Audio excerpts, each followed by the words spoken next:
Hola, ¿cómo están ustedes? Nosotros de Comarca Sí, en una nueva edición de Pensándonos a nosotros mismos. Seguimos desarrollando, como en otros programas, el proceso de justicia en la Argentina con relación a los crímenes de lesa humanidad.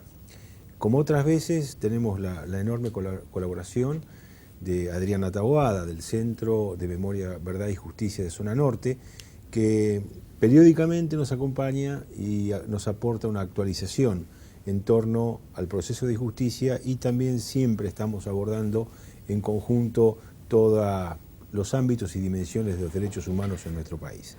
Gracias, Adriana, por estar con nosotros nuevamente. Gracias, Ricardo, por invitarnos. En el último programa, en la última conversación que tuvimos, estábamos a las vísperas del conocimiento de la sentencia por el 8º tramo por los crímenes cometidos en Campo de Mayo. Recuerdo que en ese programa faltaban pocos días para conocer la sentencia, inclusive ya se convocaba a escucharla colectivamente y a otras actividades que se iban a desarrollar en Zárate, Campana, porque justamente trataba sobre los crímenes cometidos en esas localidades. Vamos por parte. ¿Cómo fue finalmente la sentencia que se pudo escuchar sobre el 8º tramo de Campo de Mayo? La sentencia en un punto fue difícil.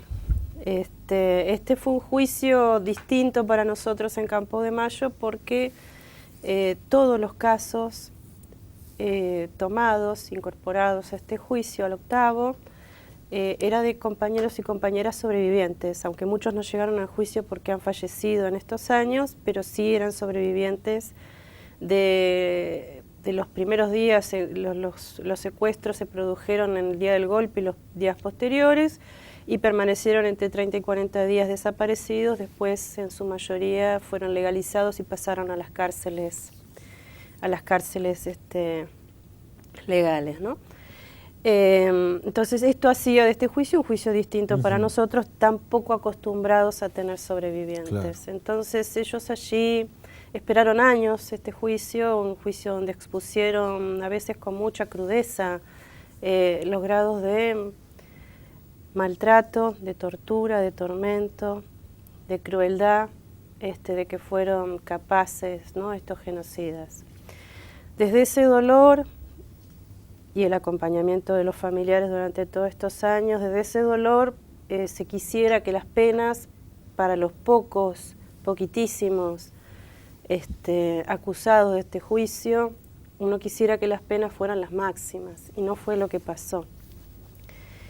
En el medio falleció, y esto nosotros ya lo habíamos denunciado, murió uno de los acusados. De los 4 que había, uno no llegó a la condena. Nosotros pensábamos que iba a ser la condena. Falleció 20 días antes. ¿El fallecido era un personaje? Era todo un personaje porque manejaba la Armada en Zárate, donde hubo centros clandestinos. Entonces desde allí hubo cierta decepción. Pero me parece, y a muchos nos parece, que esto hay que poder mirarlo de otra manera. Se ratifica la condena a Riveros, que con sus 90 años es el genocida más grande que tenemos condenado, y además el tribunal ese día resolvió que no volviera a prisión domiciliaria, sino que fue llevado directamente a la cárcel de Ezeiza. En este momento Riveros está en Ezeiza preso. ¿Y esto se logró a partir de este juicio? En este juicio fue la decisión de los jueces. El segundo condenado, Ortega, es la primera vez que es condenado, manejaba la prefectura de la zona, fue condenado a 9 años y fue a su casa, a prisión domiciliaria. Nosotros hubiésemos preferido la cárcel efectiva en cárcel común, pero creo que aquí hay que poder pensar que un nuevo genocida está condenado por la justicia, con todos sus derechos, ¿no?, cumpliéndose con la transparencia del proceso judicial. El tercer condenado fue Meneghini, que ya había sido condenado en el juicio a Patti, era quien manejaba la comisaría de Escobar. Fue condenado a 6 años y el tribunal consideró que la prisión preventiva Los fundamentos no se conocen todavía, pero lo que se dijo ese día es que la prisión preventiva cubría esa condena y se lo dejó libre. Libre pero no absuelto, digamos, nuevamente es condenado. Es condenado nuevamente. Nuevamente. Entonces, esta sería como las partes de las penas, las partes de las sanciones. Y lo otro que hay que poder pensar, y también desnuda las fallas del sistema judicial, y que este tribunal toma, es que este juicio, esta causa llegó con muchas deficiencias desde la investigación. Lo que le llaman el proceso de instrucción. El proceso de instrucción. Entonces se valoró la prueba para una cantidad de delitos que llegan a este juicio, pero una cantidad de delitos que surgen allí en el proceso, que no son nuevos, que ya estaban denunciados, que tendrían que haber sido investigados y no fueron investigados en su momento como correspondía. Entonces este tribunal los toma y dice que vaya a instrucción, o sea, que vuelva a la etapa previa para que se investigue. Y allí es importante porque toma lo que le pide, lo que le dice a los jueces de instrucción, al juez de instrucción, es que empiece a investigar 18 centros clandestinos de la zona. Eso fue la noticia, pusieron foco muy fuertemente en esto. Es fuerte, 18 centros clandestinos en 2 ciudades, es muy fuerte. Adriana, como una cuestión de docencia, no eran centros clandestinos que se desconocían como tales, sino que se pide que investigar sobre centros que ya testimonios, sucesivos testimonios. Hay solo un lugar que estaría, dicen, en la isla, en la zona de Islas de Zárate, que no se ha podido ubicar todavía. Está denunciado y no se sabe cuál es. Todos los demás ya estaban denunciados. Lo que es novedoso es el pedido de nuestras querellas de que el Hospital Militar de Campo de Mayo sea considerado centro clandestino de detención. El tribunal lo toma y piden que se investigue. ¿Por qué? Porque estas 27 víctimas, en su gran mayoría, después de haber pasado por muchos de estos 18 centros clandestinos... Y por los tormentos los llevan. Claro, por el grado de deterioro de su salud, son llevados a Campo de Mayo, al hospital, para poder recuperarlos mínimamente y luego ser lo que se llama blanqueados, ser legalizados para pasar a la cárcel. Entonces, ese periodo, esos días que estos compañeros y compañeras pasan en el hospital de Campo de Mayo secuestrados, hacen de ese lugar un centro clandestino. Y por ende toda la sanidad de Campo de Mayo está comprometida con la sistemática del exterminio. Claro, exactamente. Entonces sería algo muy importante que no solo la maternidad, que ya está reconocida como centro, sino que el hospital mismo sería como un 5.º centro clandestino dentro del predio de Campo de Mayo. Bueno, esto va a ser investigado. Y otras cosas más. Sí. Se toma el tema de los delitos sexuales, que en este juicio fue muy fuerte no solamente la narración de las compañeras, sometidas una y otra vez a la violación, sino que algunas denuncias hubo de compañeros que fueron sometidos a situaciones de abuso sexual. Lo cual para un hombre es mucho más duro todavía poder reconocerlo, ¿no?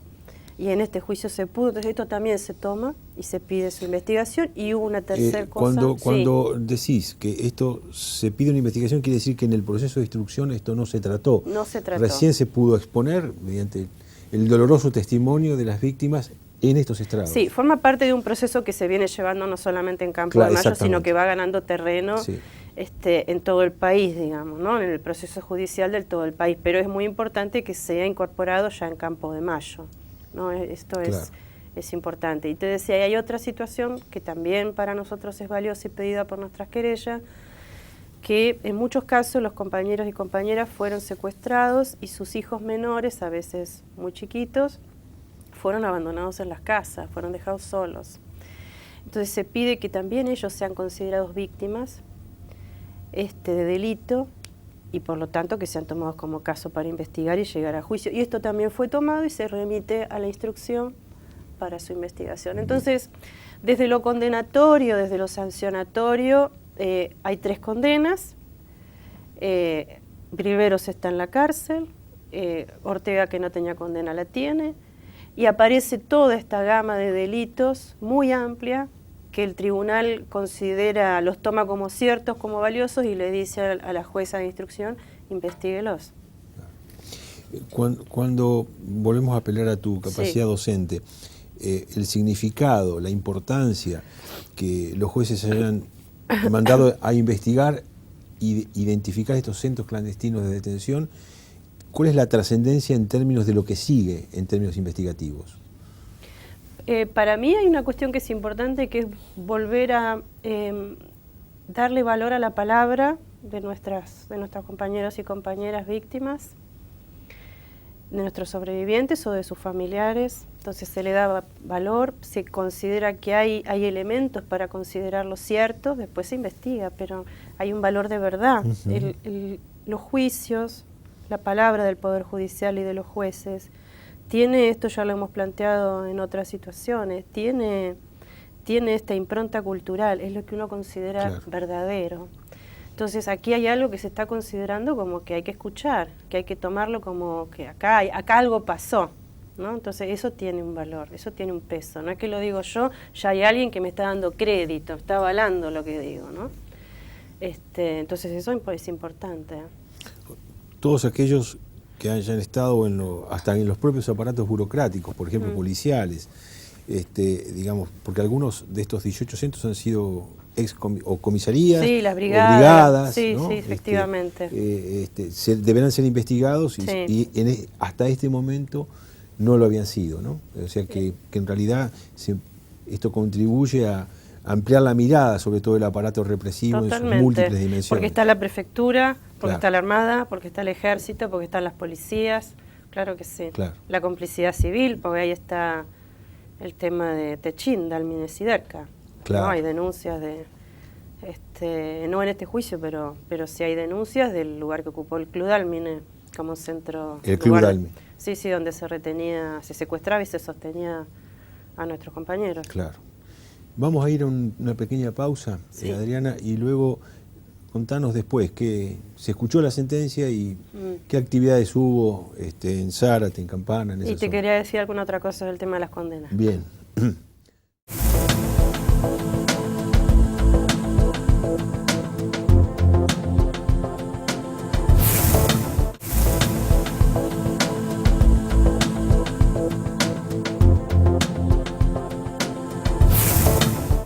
Bueno, seguimos con Adriana Taboada. Adriana, seguimos apelando a la actualización que nos haces periódicamente. Estamos con Campo de Mayo. ¿Qué más? Hay algo que a mí me gustaría como traer para la reflexión. El nazismo, que fue... Es tomado como un modelo, como un ícono del juzgamiento, del genocidio, de la persecución y la muerte de grandes masas de población. Fue juzgado, el juicio más conocido es el de Nuremberg, pero hubo otros, y esos juzgamientos permitieron la condena de aproximadamente unos 100 nazis. El proceso en Argentina ya lleva condenados más de 400. Es cierto que la condena firme, que es lo más importante, se ha producido para unos muy pocos de esos 400, pero lo cierto es que están en proceso y que ya hay una primera instancia donde se los condenó, en algunos casos a penas muy altas. Y esto marca, me parece a mí, algo importante para pensar de nuestro propio proceso. Cuando nos quedamos parados en nuestro propio dolor, la condena a veces no alcanza. Igual la condena requiere un esfuerzo emocional, psíquico, para poder procesar que esto es lo que la sociedad nos puede devolver, ¿no? La vida en sociedad nos puede devolver. Una sanción, un reconocimiento a un delito, a algo que pasó, y cuál es la condena posible. Igual hay todo un plus, algo que queda por fuera, que es lo que no se puede devolver. Nunca se podrá devolver. Que el agujero que quede con lo que uno tiene que aprender a vivir. El aspecto, ¿no?, punitivo, obviamente, medido solamente en términos de cuántos años de cárcel, cuántos años de reclusión tiene, por ahí es una parte sustantiva seguramente, pero una parcialidad, ¿no? Es que acá consolidamos jurídicamente la condena social que la sociedad argentina ha hecho sobre sobre el Estado terrorista, ¿no? Que la capacidad de juicio, de juzgamiento, no es solamente la condena legal. Esto es una parte fundamental. Claro. Sin esto no podemos pensar en otra cosa, ¿no? Es lo más importante que nos pueden dar, pero no es suficiente porque hay todo otro tramo que hace nuestra posibilidad de juzgar, de reflexionar, de analizar y de aprendizaje, ¿no? Me decías antes que las sentencias se escucharon en la zona. Se escucharon en la zona, sí. claro. Allí Suteba y el municipio en la zona tuvieron algunas acciones bien importantes en este sentido. Transmitieron en vivo las sentencias, se puede tomar la señal emitida por el Poder Judicial.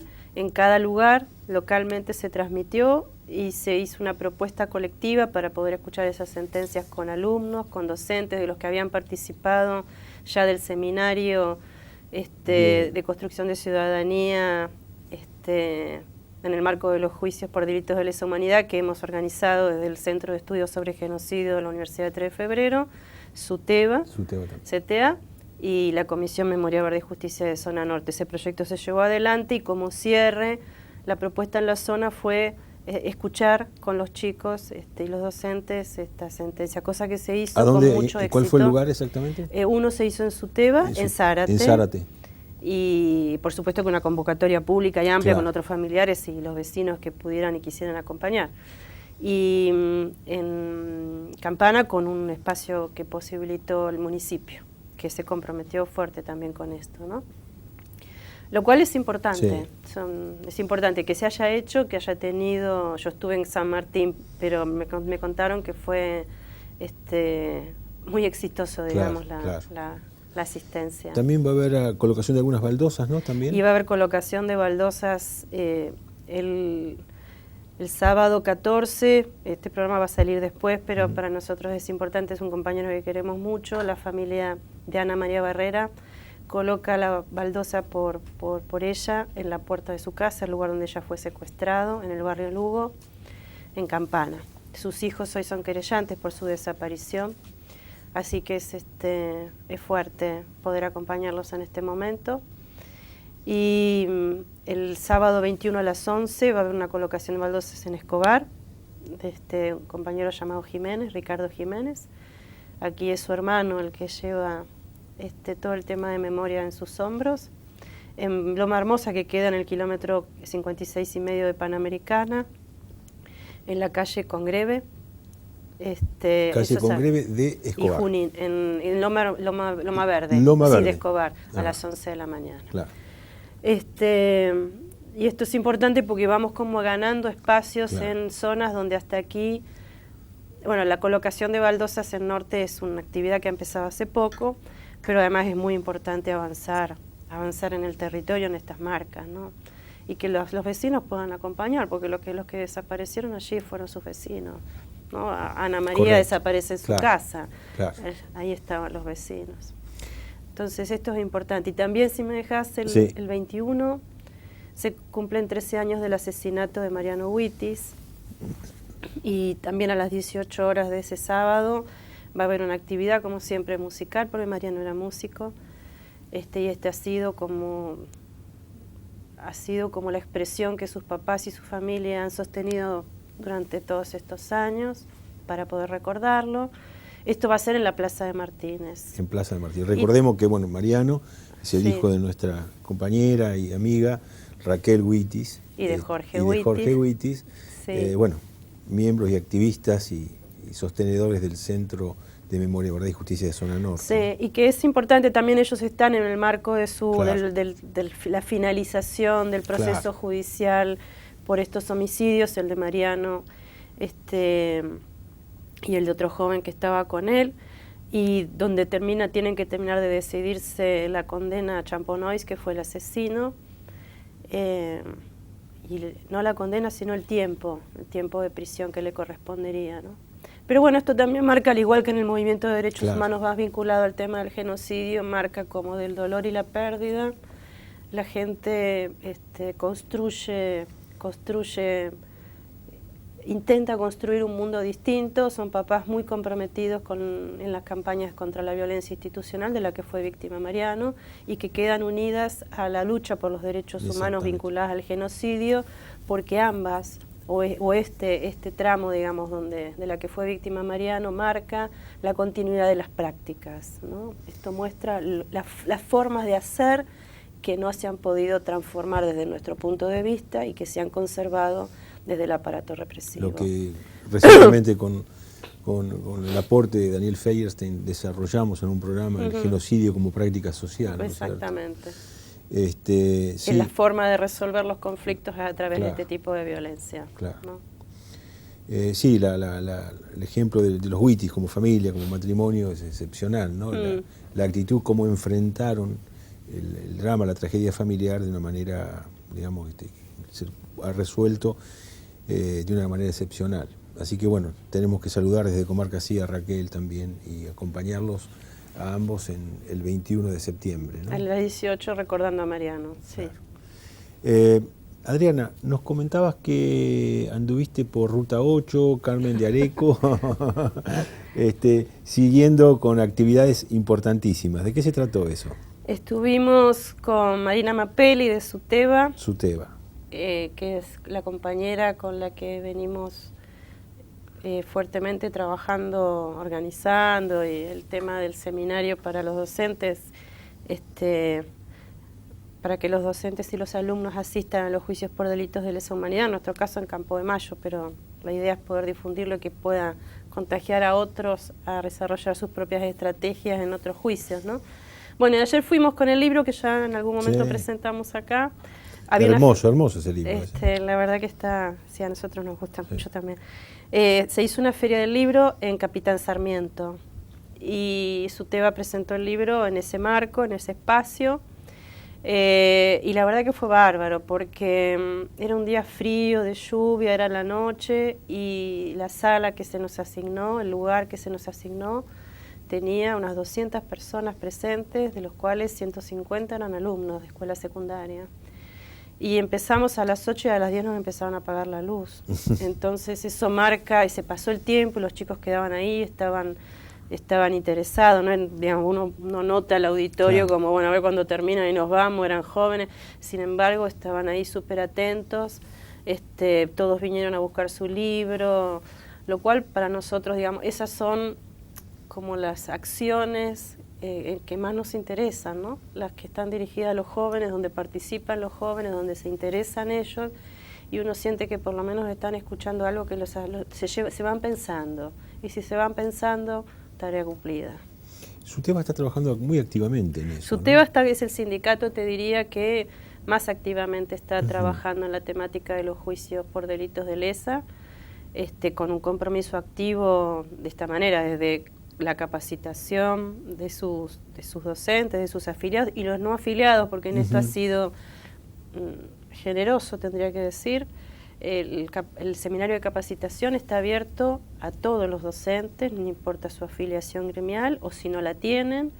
La manera que nosotros encontramos de implementar esto es, al hacerlo una vez por mes, hay un justificativo para que no se les descuente el día, y este justificativo se les extiende a todos, estén afiliados o no al sindicato. Claro. Va a haber unas jornadas de formación interna para sus secretarios sobre la temática de genocidio. Bueno, el compromiso de CETERA de publicar este libro que no ha sido fácil y de tratar de hacerlo llegar a todo el país. O sea, el gremio, los trabajadores de la educación, lo cual lo hace muy valioso, muy digamos, potente, no es cualquier trabajador, que ya sería no es muy importante, sino que aquí es la propia educación con sus trabajadores los que se comprometen entendiendo que los juicios de lesa humanidad son un instrumento de formación.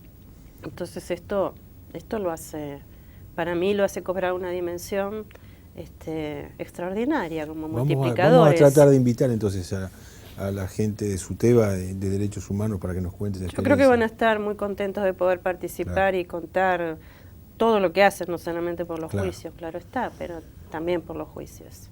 Adriana, se nos acaba el tiempo. ¿Algún avisito parroquial más o no? Una cosa para anticipar, se viene el 9º juicio Campo de Mayo. 9º. El 9º en el mes de octubre, no tenemos la fecha todavía, así que esperamos en nuestro próximo encuentro poder contarles. Es un juicio chiquito en días, no chiquito en importancia, chiquito en tema de... uno hace mal en decir chiquito porque no es chiquito, pero en términos de días es un proceso que va a ser corto porque tiene 2 casos de apropiación y posiblemente se tome el caso de Roberto Quieto. Y se espera para febrero o marzo del año que viene un juicio más grande en términos de tiempo, que va a incluir a los obreros navales, a los obreros ceramistas, a la causa Ford, con sus 3 gerentes procesados, y de obreros... Fuertemente zona norte. Y Campo de Mayo, y por eso lo estamos llamando como el juicio obrero. Claro. Y ahí obreros de una metalúrgica de San Martín que fueron llevados a la comisaría de Villa Ballester. Bueno, te esperamos en octubre, cercano a esas fechas. Muchas gracias, Adriana. A ustedes.